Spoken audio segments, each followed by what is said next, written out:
हरिओम। इस बार 6 सितंबर को हरितालिका तीज है। ये वीडियो आप पूरा देख लेंगे तो हरितालिका तीज से संबंधित सभी शंकाओं का समाधान हो जाएगा।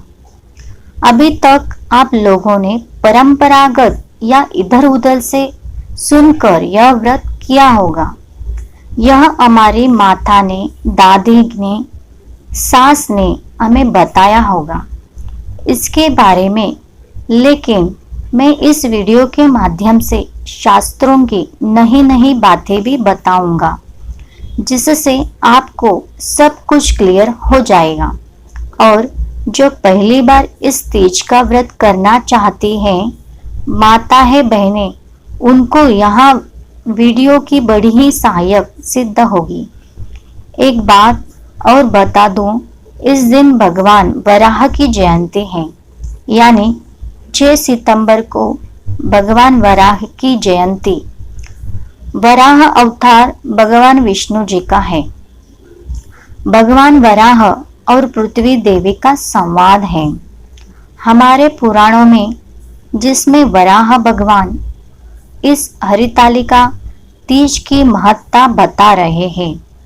पृथ्वी देवी से भगवान और पृथ्वी देवी के संवाद को स्त्री पुरुष जो भी सुनेगा, उसका सौभाग्य, धन संपत्ति और मनोवांछित फल की प्राप्ति होगी।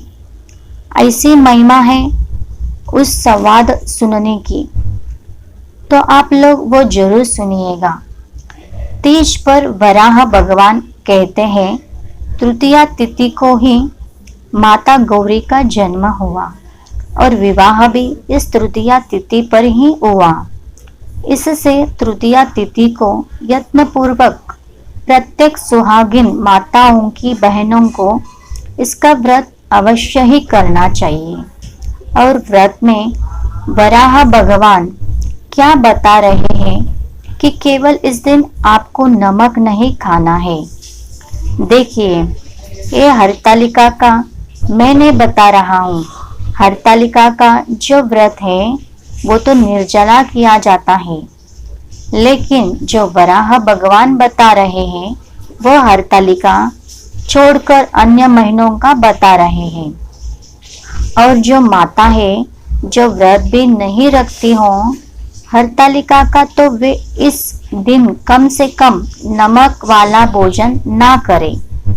वराह भगवान बता रहे हैं कि तृतीया तिथि पर जो माता है बहनें बिना नमक का भोजन करती हैं, तो उनका वैवाहिक जीवन खुशहाल होता है और संपन्नता बढ़ती है। यह शुक्ल पक्ष की तृतीया की मैं बात कर रहा हूँ।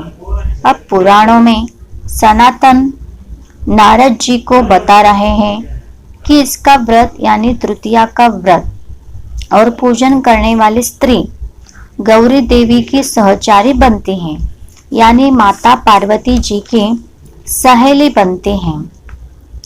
तो हरितालिका तीज का व्रत बहुत ही पवित्र माना गया है। माता है रजोधर्म में यानी पीरियड्स में यह व्रत कर सकते हैं, या नहीं तो इसका उत्तर यह है कि आप बिल्कुल व्रत कर सकती हैं, लेकिन आपको पूजन का सामान बिल्कुल भी नहीं छूना है, ना ही आपको पूजन करना है। केवल आपको आपके पति देव कर सकते हैं या घर का अन्य कोई भी सदस्य कर सकते हैं, संकल्प करके कि मैं यह पूजन फलाने के लिए कर रहा हूँ, आपका नाम लेकर, इसलिए मैं कर रहा हूँ। इनके निमित्त इसका व्रत कुंवारी कन्याएं भी करती हैं। जिनकी शादी में अड़चने आती हों, हरतालिका तीज में व्रत की प्रधानता है, तो व्रत आप लोग जरूर कीजिए।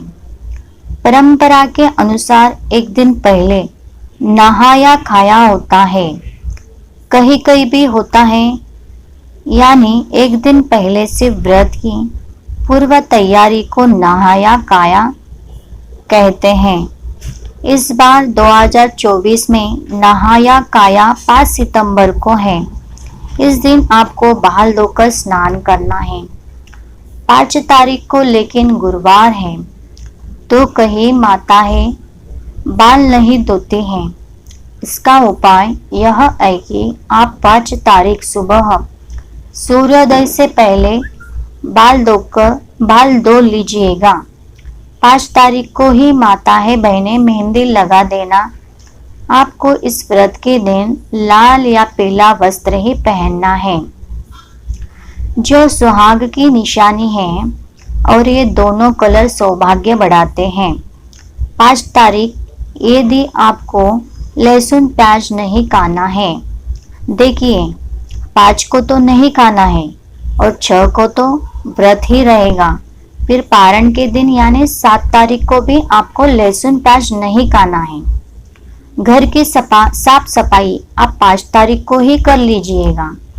कई जगह परंपरा है कि व्रत वाले दिन यानी 6 तारीख की सुबह सूर्योदय से पूर्व कुछ ऑयली मत खाना, जैसे नारियल पानी हो गया, अथवा तो और भी बहुत सारे फल है जिससे प्यास नहीं लगती। खाने से कहते हैं कि सर्ग ही सुबह कौवे के बोलने से पहले ही खा लेना चाहिए, यानी 4 बजे के पहले ही आप एक काम कर लेना।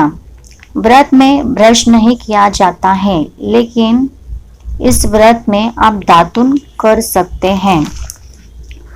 कोरा वस्त्र पहनना होता है। इस दिन व्रत वाले दिन लाल या पीले रंग का, फिर चाहे वह साड़ी हो या सूट हो, पहले की रखी हुई साड़ी पहन सकते हैं क्या? पहले की साड़ी भी धोकर आप पहन सकते हैं, लेकिन वह साड़ी केवल पूजा के समय पहनी हुई हो तो आप उसका उपयोग कर सकते हैं। धोकर पहन सकते हैं। आप इस दिन पूर्ण श्रृंगार कीजिए, जिसको 16 श्रृंगार कहते हैं। सुबह के पूजन का समय रहेगा। सुबह हम 6:02 से 8:33 तक, इसी बीच में आपको पूजन करना है। सुबह में स्नान के बाद आप इसी समय में पूजन कीजिएगा। अब पूजन कैसे करना है? ध्यान रहे कि पूजन की शुरुआत में आप हाथ में अक्षत, पुष्प और फल जल लेकर संकल्प कर लेना है कि मैं इस हरतालिका तीज का व्रत कर रही हूँ। हे भगवान, आप बल देना, हमें सफलता देना। सुबह ही पूजन के समय आप व्रत कथा सुन लीजिएगा।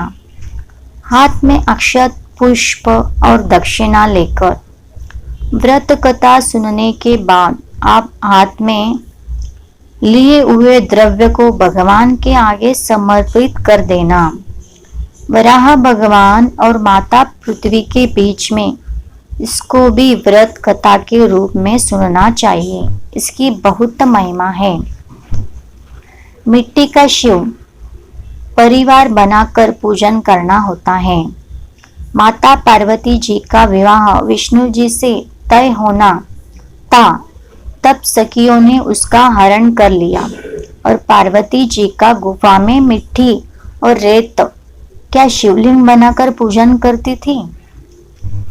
ये परंपरा तभी से चली आ रही है, लेकिन आज के युग में हमारे पास फोटो की सुविधा है।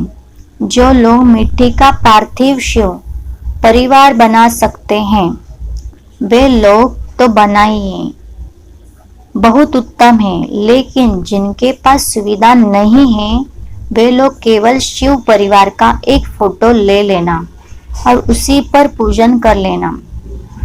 या किसी के पास मेटल की मूर्ति हो तो उस पर भी आप लोग पूजन कर सकते हैं। मिट्टी का शिव परिवार पूजन कंप्लीट होने के बाद नदी या तालाब में विसर्जन किया जाता है। लेकिन जो लोग फोटो यूज कर रहे हैं, पूजा के लिए लास्ट में जब विसर्जन किया जाता है उस समय केवल फोटो को आप अपने स्थान से उसका खसका देना तो भी भगवान का विसर्जन माना जाएगा। मेटल मूर्ति रखी हुई है, पूजन करके मूर्ति को अपने स्थान से खसका देना तो इससे विसर्जन मान्य हो जाता है। विसर्जन केवल मिट्टी की मूर्ति का होगा। प्रेग्नेंट माताएं भी व्रत कर सकती हैं। प्रेग्नेंट माताएं भी बोल देना की जरूरत पड़ने पर मैं गर्भ की रक्षा में मैं जल से लूंगी बोल देना। सुबह ही इस दिन आपको किसी की भी निंदा चुगली नहीं करनी है, केवल भगवान का सुमिरन हो। सूर्योदय के बाद ही व्रत खोला जाता है। हरिओम।